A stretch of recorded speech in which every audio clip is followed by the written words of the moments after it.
রাজনীতিতে আসলে শেষ কথা বলে কিছু নেই এবং এখানে কেউ কারো চিরস্থায়ী বন্ধু বা শত্রু নয়। ২০২৬ সালের এই নতুন বাংলাদেশে আমরা এতদিন ধরে দেখে আসছিলাম সংসদে এবং রাজপথে বিএনপি সরকারের বিরুদ্ধে বাংলাদেশ জামায়াতে ইসলামী এবং জাতীয় নাগরিক পার্টি তথা এনসিপি কাঁধে কাঁধ মিলিয়ে লড়াই করছে। কিন্তু গতকাল বৃহস্পতিবার ৯ এপ্রিল জাতীয় সংসদের ভেতরে এমন একটি ঘটনা ঘটেছে যা শুধু এই দুই দলের জোটবদ্ধতায় ফাটলই ধরায়নি, বরং প্রমাণ করে দিয়েছে যে ক্ষমতার খেলায় প্রতিটি দলই আসলে নিজেদের স্বার্থের হিসাব কষতে ব্যস্ত। গতকাল সংসদে মুক্তিযুদ্ধ বিষয়ক মন্ত্রী আহমেদ আজম খান জাতীয় মুক্তিযোদ্ধা কাউন্সিল জামুকা অধ্যাদেশ সংশোধন করে আইনে রূপ দেওয়ার জন্য একটি বিল উত্থাপন করেন। আর এই বিলে পাকিস্তানি আর্মির সহযোগী হিসাবে তৎকালীন মুসলিম লীগ, জামায়াতে ইসলামী এবং নিজামী ইসলামী পার্টির নাম সরাসরি বহাল রাখা হয়েছে। এই বিলের তীব্র আপত্তি জানিয়ে সংসদে দাঁড়িয়ে বক্তব্য রাখেন জামায়াতে ইসলামীর আমির এবং বিরোধী দলীয় নেতা ডক্টর শফিকুর রহমান। কিন্তু পুরো দেশের রাজনীতিতে চমক দিয়ে তাদের সবচেয়ে কাছের জোটসঙ্গী এনসিপি স্পিকারকে লিখিতভাবে জানিয়ে দেয় যে এই বিলের ওপর তাদের কোনো আপত্তি নেই, অর্থাৎ তারা চায় জামায়াত যুদ্ধাপরাধের দল হিসাবে এনলিস্টেড থাকুক। আজ আমরা লজিক, ফ্যাক্ট এবং পলিটিক্যাল সাইকোলজি দিয়ে ডিকনস্ট্রাক্ট করব কেন বিএনপি সরকার ৫৫ বছর পর জামায়াতের নাম এই বিলে ঢোকালো। এটি কি সত্যিই মুক্তিযুদ্ধের চেতনা, নাকি জামায়াতকে নিষিদ্ধ করার একটি সুদূর প্রসারী আইনি ফাঁদ? আর সবচেয়ে বড় প্রশ্ন, এনসিপি কেন এমন চরম মুহূর্তে জামায়াতকে একা ফেলে সটকে পড়ল? এটা কি এনসিপির চরম গাদ্দারি, নাকি এক গভীর রাজনৈতিক মাস্টারস্ট্রোক? প্রথমে আসুন দেখি বিএনপি সরকার কেন এই মুহূর্তে এই বিলটি পাশ করলো। যারা রাজনীতির ভেতরের খবর রাখেন তারা খুব ভালো করেই জানেন যে এটি স্রেফ একটি আইনি সংশোধনী নয়, এটি হলো জামায়াতে ইসলামীর জন্য বিএনপির পেতে রাখা একটি বিশাল ফাঁদ। বর্তমান সংসদে জামায়াতে ইসলামী এবং এনসিপি যেভাবে লজিক দিয়ে, মেধা দিয়ে বিএনপির প্রতিটি অগণতান্ত্রিক কাজের সমালোচনা করছে, তাতে বিএনপি সরকার রীতিমতো কোণঠাসা হয়ে পড়ছে। বিএনপি খুব ভালো করেই জানে রাজপথে যদি কেউ তাদের চ্যালেঞ্জ করতে পারে তবে তার নাম জামায়াতে ইসলামী এবং ইসলামী ছাত্র শিবির। তাই ভবিষ্যতে জামায়াত যদি বিএনপির ক্ষমতার জন্য চরম হুমকি হয়ে দাঁড়ায়, তখন তাদের শায়েস্তা করার জন্য একটি আইনি হাতিয়ার দরকার। জামুকা আইনের ভেতরে সরাসরি জামায়াতে ইসলামী নামটিকে পাকিস্তানি বাহিনীর সহযোগী হিসাবে আইনি বৈধতা দেওয়ার মানে হলো ভবিষ্যতে যে কোনো সময় এই আইনের দোহাই দিয়ে জামাতকে রাজনৈতিকভাবে নিষিদ্ধ করার একটি রাস্তা বা ব্যাকডোর খোলা রাখা। এটি শেখ হাসিনার সেই পুরনো ফেসিবাদী স্টাইলেরই একটি নতুন এবং আইনি সংস্করণ, যা বিএনপি অত্যন্ত সুকৌশলে নিজেদের পকেটে রেখে দিল। এখন এর প্রতিবাদে সংসদে দাঁড়িয়ে বিরোধী দলীয় নেতা এবং জামায়াতের আমির ডাক্তার শফিকুর রহমান যে কথাগুলো বলেছেন তার রাজনৈতিক এবং ঐতিহাসিক দৃষ্টিকোণ থেকে অত্যন্ত তাৎপর্যপূর্ণ।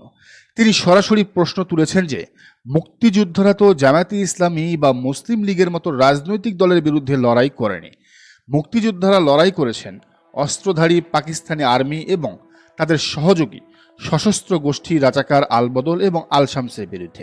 সুতরাং যারা সশস্ত্র লড়াই করেছে ইতিহাস তাদের বিচার করবে। কিন্তু ৫ দশক পর একটি রাজনৈতিক দলের নাম সরাসরি একটি আইনে ঢুকিয়ে দিয়ে এই জটলা কেন পাকানো হচ্ছে? শফিকুর রহমানের দাবি অত্যন্ত লজিক্যাল।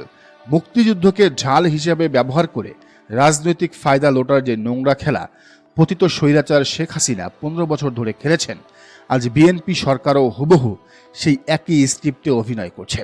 এটি মুক্তিযুদ্ধের সম্মান রক্ষার জন্য নয়, বরং রাজনৈতিক প্রতিপক্ষকে চাপে রাখার একটি নির্লজ্জ কৌশল। এবার আসুন আজকের আলোচনার সবচেয়ে বিস্ফোরক এবং বিতর্কিত অংশে, এনসিপির ভূমিকা। জোটসঙ্গী হিসেবে জামায়াতের চরম প্রত্যাশা ছিল যে এনসিপি অন্তত এই বিলে আপত্তি জানিয়ে তাদের পাশে দাঁড়াবে। কিন্তু এনসিপি যখন লিখিতভাবে স্পিকারকে জানিয়ে দিল যে তাদের কোনো আপত্তি নেই, তখন রাজনৈতিক মহলে রীতিমতো ভূমিকম্প শুরু হয়ে গেছে। এনসিপির এই অবস্থানকে রাজনীতি বিশ্লেষকরা দুটি সম্পূর্ণ ভিন্ন দৃষ্টিকোণ থেকে দেখছেন। বিশ্লেষকদের একটি বড় অংশ এবং জামায়াতের তৃণমূল কর্মীরা মনে করছেন এনসিপি বরাবরের মতোই সুবিধাবাদী এবং গাদ্দারি আচরণ করে যাচ্ছে। তাদের মতে এনসিপির আসল উদ্দেশ্য হলো জামাতকে ব্যবহার করে নিজেদের শক্তি বাড়ানো, কিন্তু ভেতরে ভেতরে তারা চায় জামাত নিষিদ্ধ হোক। জামাত দুর্বল হোক।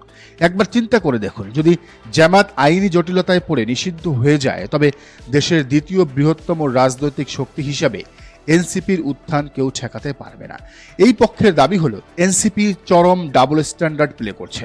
একদিকে তারা জামায়াতের কাঁধে ভর করে জামায়াতের রাজপথের জনবল ব্যবহার করে নিজেদের মোটাতাজা করছে, আবার অন্যদিকে তাদের ছাত্র সংগঠন ছাত্র শক্তিকে লেলিয়ে দিয়ে অনলাইনে এবং ক্যাম্পাসে জামায়াতকে রাজাকার আলবদর বলে ট্যাগিং করছে।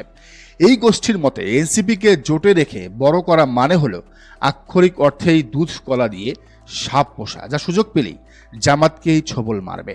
তবে অন্য আরেকটি গ্রুপ মনে করে এনসিপিকে তাদের নিজস্ব আদর্শ এবং পথেই চলতে দেওয়া উচিত। তারা বলছেন, একটু ঠান্ডা মাথায় চিন্তা করুন, এনসিপি বা জাতীয় নাগরিক পার্টির মূল শক্তি কারা? এদেশের তরুণ সমাজ, জেনজি এবং বিশাল ভাসমান ভোট ব্যাংক, যারা বিএনপিকেও চরমভাবে ঘৃণা করে, আবার জামাতের 1971-এর ভূমিকাকেও মেনে নিতে পারে না। এখন এনসিপি যদি সংসদে দাঁড়িয়ে জামাতের 71-এর ভূমিকার পক্ষে সাফাই গায়, তবে তারা তাদের সেই বিশাল সেকুলার এবং তরুণ ভোট ব্যাংক মুহূর্তের মধ্যে হারিয়ে ফেলবে। এনসিপি যদি জামায়াতের ফটোকপি হয়ে যায়, তবে তাদের রাজনৈতিক অস্তিত্বই থাকবে না। এই বিশ্লেষকদের মতে এনসিপিকে একটি বাফার জোন বা আশ্রয়স্থল হিসেবে থাকতে দেওয়া উচিত। যারা বিএনপিকে ভোট দেবে না, আবার জামায়াতকেও ভোট দেবে না, তাদের ভোটগুলো যেন আবার কোনো স্বৈরাচারের বাক্সে না যায়। সেই ভোটগুলো এনসিপির বাক্সে আসাটা দেশের গণতন্ত্রের জন্যই জরুরি। তাই এনসিপি সংসদে এই ইস্যুতে চুপ থেকে মূলত নিজেদের ক্লিন ইমেজ এবং তরুণদের কাছে তাদের গ্রহণযোগ্যতা ধরে রেখেছে। এটি কোনো গাদ্দারি নয়, এটি হলো পলিটিক্যাল রিয়েলিজম বা রাজনৈতিক বাস্তবতা। বিএনপি সরকারের এই বিল পাস হওয়াটা প্রমাণ করে যে তারা যে কোনো মূল্যে ক্ষমতা কুক্ষিগত করতে এবং বিরোধীদের মাথার উপর তলোয়ার ঝুলিয়ে রাখতে বদ্ধপরিকর। অন্যদিকে জামাত এবং এনসিপির এই ভিন্ন অবস্থান প্রমাণ করে যে 11 দলীয় ঐক্যজোটের ভেতরে আদর্শিক দূরত্বের খাদ কতটা গভীর। বিএনপি অত্যন্ত সুকৌশলে এক ঢিলে দুই পাখি মেরেছে। তারা একদিকে জামাতকে আইনি চাপে ফেলেছে, অন্যদিকে জামাত এবং এনসিপির জোটের মধ্যে একটি বিশাল সন্দেহের বীজ বপন করে দিয়েছে। আগামী দিনগুলোতে এই জোট কতটা টিকবে, এনসিপি কি সত্যিই জামাতের জায়গা দখল করবে কিনা, আর জামাত এই আইনি ফাঁদ থেকে কিভাবে বের হয়ে আসবে, তা দেখার জন্য আমাদের অপেক্ষা করতে হবে। রাজনীতির এই নির্মম এবং শ্বাসরুদ্ধকর খেলায় শেষ হাসি কে হাসবে তা কেবল সময়ই বলে দেবে। দর্শক, আপনি বিষয়টিকে কিভাবে দেখছেন জানান মন্তব্যের ঘরে। আর এই চ্যানেলে নতুন হলে অবশ্যই সাবস্ক্রাইব করুন এবং বেল আইকনটি বাজিয়ে রাখুন।